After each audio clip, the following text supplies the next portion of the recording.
एक सवाल बराबर हाँ चर्चा में होता है, डिफेंस स्टॉक्स 10 से 15 के पी मल्टीपल पे ट्रेड कर रहे हैं, ये बबल है या फंडामेंटल है?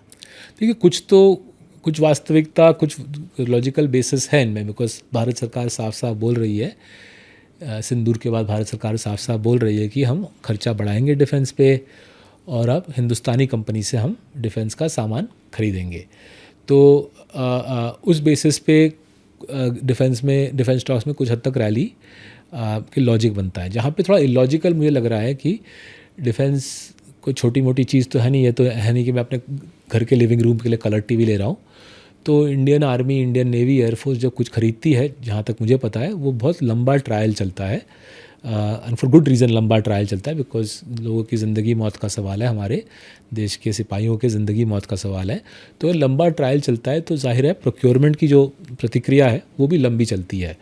तो उसको अगर हम मद्देनज़र रखें तो मुझे थोड़ा सा डिफेंस स्टॉक्स में जोश थोड़ा सा बेजार लगता है, क्योंकि डिफेंस स्टॉक्स का जो वैल्यूएशन है वो सजेस्ट कर रहा है कि दबा के धंधा आएगा और रफ्तार से धंधा आएगा, लेकिन जो हिस्ट्री है डिफेंस प्रोक्योरमेंट की वो सजेस्ट करता है कि सारा काम सोच समझ के कई साल लगते हैं एक प्रोक्योरमेंट साइकिल को ख़त्म होने में। सौरभ, अपने बातचीत में आप क्रिकेट की एनालॉजी का बार बार इस्तेमाल करते हैं। आज की स्थिति जब हमारे लिए एक तरफ डोनाल्ड ट्रंप के फैसले हैं, जो ग्लोबल पूरे मार्केट में अनसर्टेनिटी है, भारतीय बाजार में लिक्विडिटी मैनिपुलेट हो रही है, ग्रोथ में स्लो डाउन है, अगर इस दौर में किसी को निवेश करना हो तो आप किस क्रिकेटर को, किस बैट्समैन को बीच में लाना चाहेंगे, जिसकी तरह से एक इन्वेस्टर को मार्केट में बिहेव करना चाहिए?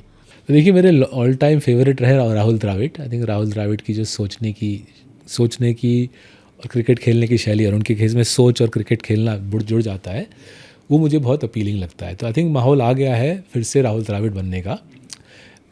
बीच में हम जैसे लोग जो द्रविडियन तरीके से खेलते थे, हम थोड़ा पीछे रह गए कंपेयर टू जो नए जनरेशन के T20 प्लेयर्स हैं। सूर्य कुमार नए जनरेशन के जो क्रिकेट T20 हीरोज़ हैं, वो जाके वर्ल्ड कप भी जीत के आए, राइट। बट उन्होंने स्टॉक मार्केट में भी बहुत कमाल किया। 2021, 22, 23, स्पेशली 22, 23, 24, राइट, उसमें से 22, 23 पे मैं स्पेसिफिकली वो T20 का माहौल था। आज खरीदो, 3 महीने बाद डबल में बेचो, फिर खरीदो, राइट।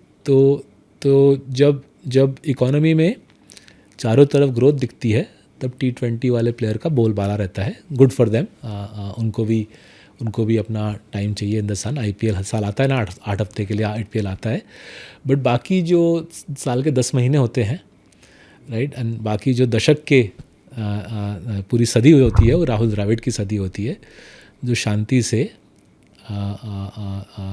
दृढ़ संकल्प से जमा के खेले और बोले कि मुझे कोई जल्दी नहीं है, I have all the time in the world, मैं लॉन्ग गेम खेल रहा हूँ। तो आखिरकार वही इंसान 10,000 रन बनाता है, वही इंसान सबसे ज़्यादा cricket deliveries in the history of cricket खेलता है, और वही इंसान इंडिया को बार बार जिताता है। अगर आप देखिए, सबसे ज़्यादा ओवरसीज़ विक्ट्रीज़ राहुल द्रविड़ ने इंडिया को जिताए।